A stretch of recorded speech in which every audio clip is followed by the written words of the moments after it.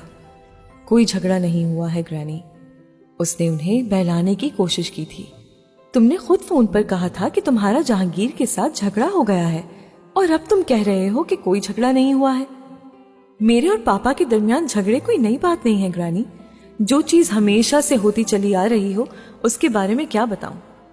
وہ بہت سیریس نظر آ رہا تھا۔ میں جانتی ہوں کہ تم دونوں کے درمیان جھگڑے کوئی نئی بات نہیں ہے، مگر پھر بھی میں جاننا چاہتی ہوں کہ اس بار کیا ہوا ہے۔ یہی تو میں بھی پوچھ رہا ہوں کہ آپ جان کر کیا کریں گی؟ ظاہر ہے تم دونوں کے درمیان پیچ اپ کروانے کی کوشش کروں گی۔ کم آن گرانی، آپ کیا پیچ اپ کروانے کی کوشش کریں گی؟ اور اب آپ کو اس معاملے میں انوالو ہونے کی ضرورت ہی کیا ہے؟ اس نے ایک ہلکا سا کہکہا لگایا تھا۔ کیوں انوالو ہونے کی ضرورت نہیں ہے؟ آخر تم دونوں کے ساتھ پرابلم کیا ہے؟ ہم دونوں کے ساتھ پرابلم یہ ہے کہ ہمیں ایک دوسرے کے ساتھ غلط رشتے میں باندھ دیا گیا ہے۔ مجھے ان کا بیٹا ہونے کے بجائے باپ ہونا چاہیے تھا، اور انہیں میرا بیٹا ہونا چاہیے تھا۔ پھر ہر پرابلم ایمیکیبلی حل کر لی جاتی۔ بلکہ میرا خیال ہے کہ پھر پرابلم پیدا ہی نہیں ہوتی، کیونکہ میں اتنا ڈومینیٹنگ اور کمانڈنگ قسم کا باپ بننے کی کبھی کوشش نہیں کرتا جتنا پاپا کرتے ہیں۔ باپ سے بار بار جھگڑا کرنا کوئی اچھی بات نہیں ہے۔ بیٹے سے بار بار جھگڑا کرنا کیا بہت اچھی بات ہے؟ میں اسی لیے تو پوچھ رہی ہوں کہ جھگڑے کی وجہ بتاؤ تاکہ میں جان سکوں غلطی کس کی ہے۔ گرینی، اب اس کا کوئی فائدہ نہیں ہے۔ میں نے اسی لیے فورن سروس چھوڑ دی ہے کہ ان سے کبھی میرا آمنا سامنا نہ ہو۔ تم نے فورن سروس جہانگیر کی وجہ سے چھوڑی ہے؟ ہاں، باپ سے جھگڑ کر تم فورن سروس چھوڑ کر آ گئے۔ عجیب بے وقوف آدمی ہو تم۔ نانو بہت حیران نظر آ رہی تھی۔ گرینی پلیز، اس وقت مجھے کھانا کھا لینے دیں۔ اس وقت میں اپنا موڈ خراب نہیں کرنا چاہتا۔ میں بعد میں واپس آ کر آپ کو سب کچھ بتا دوں گا۔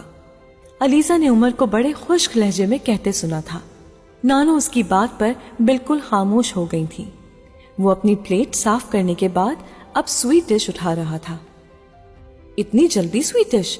تم نے تو بریانی اور کبابوں کے علاوہ اور کسی چیز کو چکھا ہی نہیں۔ بس گرینی، باقی چیزوں کو واپس آ کر چکھ لوں گا، فی الحال تو میں اتنا ہی کھا سکتا تھا۔ وہ اب سویٹ ڈش نکال رہا تھا۔ نانو کے اصرار کے باوجود بھی اس نے دوسری کوئی چیز نہیں لی تھی۔ ڈرائیور کو کہتے کہ مجھے ایئرپورٹ چھوڑا ہے گرانی۔ آپ نے کیا نیکسی صاف کروا دی ہے؟ میرا سامان کل پرسوں تک آ جائے گا، اس نے نیپکن سے منہ پوچھتے ہوئے کہا تھا۔ ہاں، نیکسی بالکل صاف ہے، تم فکر مت کرو۔ کل کس وقت آؤ گے؟ رات تک آؤں گا، 8-9 بجے۔ وہ ٹیبل سے کھڑا ہو گیا تھا۔ نانو نے ملازم کو آواز دے کر گاڑی لگوانے کے لیے کہا تھا۔ ملازم نے چند لمحوں میں آ کر گاڑی تیار ہونے کی اطلاع دی تھی۔ عمر نے اپنا کوٹ پہن لیا تھا اور فرش پر پڑا ہوا بریف کیس ملازم کو تھما دیا تھا۔ اچھا گرانی، خدا حافظ۔ وہ علیزہ کو بالکل نظر انداز کرتے ہوئے باہر نکل گیا تھا۔ نانو بھی اس کے پیچھے ہی پوش چلی گئی تھی۔ وہ بجھے ہوئے دل کے ساتھ ڈائننگ ٹیبل سے اٹھ گئی تھی۔ عمر کا رویہ اس کے لیے شاکنگ تھا۔ اس نے کبھی بھی اسے اس طرح نظر انداز نہیں کیا تھا جس طرح آج کیا تھا۔ اس کے پہلے والے کہکہے اور مسکراہٹیں تقریباً ختم ہو چکی تھیں۔ اب وہ صرف رسمن اور ضرورتاً مسکراتا رہا تھا۔ نانو اب واپس اندر آ چکی تھی۔ علیزہ خان سامہ کو جس وقت چائے کا کہہ کر واپس آئی تو وہ لاؤنج میں فون پر کسی سے باتیں کر رہی تھی۔ وہ تو ابھی تھوڑی دیر پہلے ہی گیا ہے، وہ فون پر کہہ رہی تھی۔ وہ جان گئی کہ موضوع گفتگو عمر ہے۔ اسلام آباد گیا ہے، کل رات کو ہوگی؟ ہاں، میرا تو خیال ہے۔ یہ کنفرمڈ ہی ہے؟ اچھا، تم آ رہے ہو؟ کل کس وقت؟ ٹھیک ہے، اکیلے آؤ گے؟ اچھا، میں اسے نہیں بتاؤں گی، لیکن میرا خیال ہے وہ مجھے فون نہیں کرے گا۔ ٹھیک ہے۔ نانو نے فون بند کر دیا تھا۔ علیزہ نے ان کے چہرے پر تشویش دیکھی تھی۔ کیا بات ہے نانو، کس کا فون تھا؟ علیزہ نے پوچھا تھا۔ جہانگیر کا فون تھا، وہ کل آ رہا ہے، انہوں نے متفکر انداز میں کہا تھا۔ انکل جہانگیر؟ علیزہ بھی حیران ہو گئی۔ پتہ نہیں کہ ان کے درمیان کیا جھگڑا ہوا ہے۔ وہ بھی بہت ٹینس لگ رہا تھا، عمر کے بارے میں بہت غصے سے بات کر رہا تھا۔ نانو بے حد فکر مند نظر آ رہی تھی۔